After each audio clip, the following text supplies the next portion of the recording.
7500 Silverado All-Star Edition, best in class V8 fuel economy. Get to truck month at your Chevy dealer today. Welcome back to the Power and Light District here on 810 WHB-TV. Joel Goldberg, alongside of, I think as the guys call him on the radio, the Godfather. We need to, which means you're old, okay? It means you've been doing this very well for a long time. See, that got Kyle Zimmer in trouble in spring training talking about the old guys. You need to say the veterans, right? Or the experienced guys. Exactly. There's a more tactful way to do this. All right, Frank, I won't ask you about Villanova. Actually, I will. Sure you will. No, I will. Hey, I go to Philadelphia too. I'll ask you pertaining to KU in a minute. But how about this environment? You've been here before. This is my first time experiencing this when the Big 12 tournament is going on. This is magical. Yeah, and for you, I know it's about baseball this time of year for you, which is what you do. So, you know, that's very important for you. You're usually down in the desert, where the weather's usually pretty nice, but it's not bad here either. But the atmosphere here, and the way these teams are played, you got 7 in the NCAAs, you got 1 West Virginia playing to get in. It's just, there's an electric atmosphere here. This conference is really good. Really good. I'm partial to the Big Ten, but the more and more I look at this, almost everybody's worthy of the tournament. You mentioned 7, maybe 8 in. Yeah, I know. Everybody is where they play because they all beat up each other. Look at Kansas State. Terrible on the road. They have like 4 or 5 quality wins at home because they play the round robin. That really helps in a situation like this because everybody plays everybody.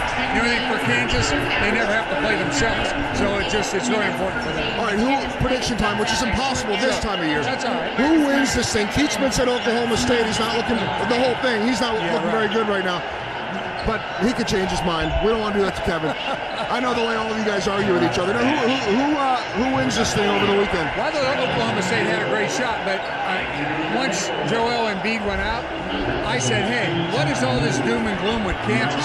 They're still Kansas. They still have 8 kids on their roster that are McDonald's High School All-Americans. That doesn't count Embiid. I mean, don't anybody feel sorry for Kansas because they're still looking at a situation now. We talked about this before. Villanova lost today, okay? They looked like they were sitting on that #1 seed in the East. Now all of a sudden, Kansas and a bunch of those schools, Wisconsin, those schools are all back in the play for #1. They really do have something to play for. So if the Jayhawks run the table here this weekend, are they #1? I think they're going to be #1. I really do. Because they will have 8 losses.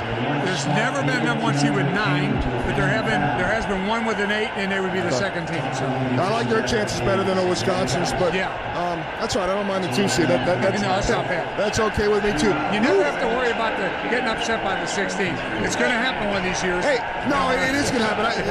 It almost happened with Georgetown all those years ago at Princeton, right back in the late 80s. Way back.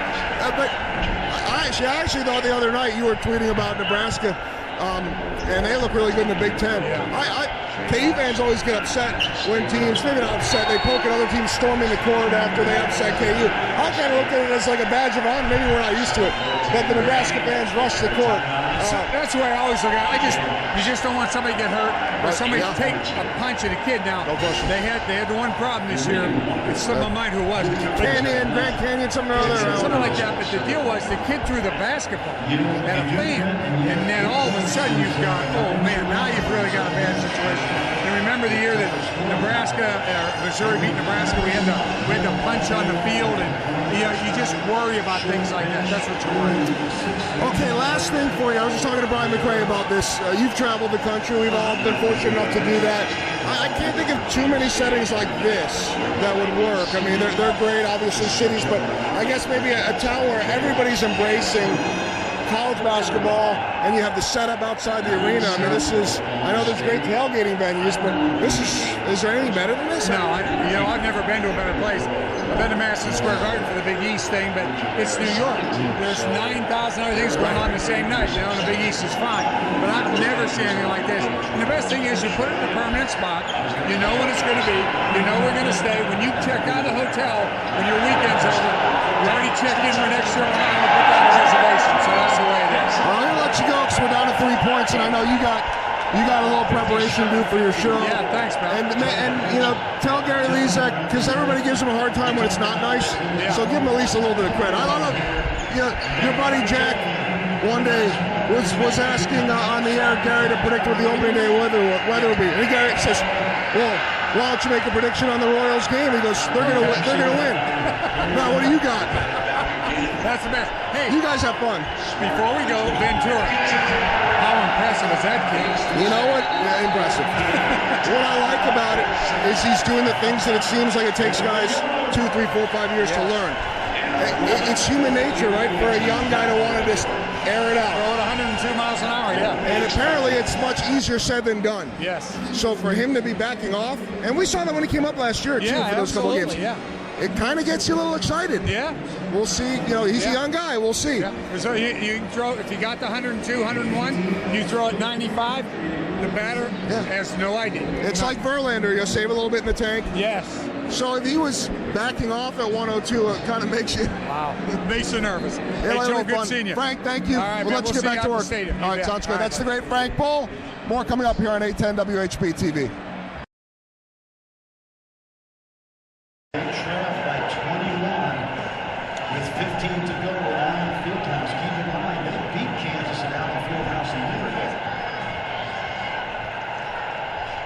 So the two guys we've wondered about in terms of what they've got left physically quickly scored 5 points. Martel Brown on the floater, Forte on the speed of the trail.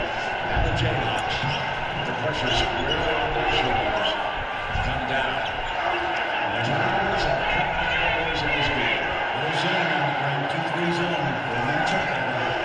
That's your team, too. A good change up, too, every time out. Every time they attack, and he falls. This is a different day for the Williams.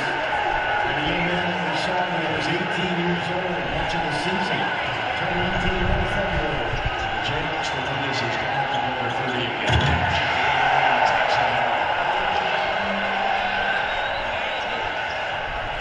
Lead is back down to 1.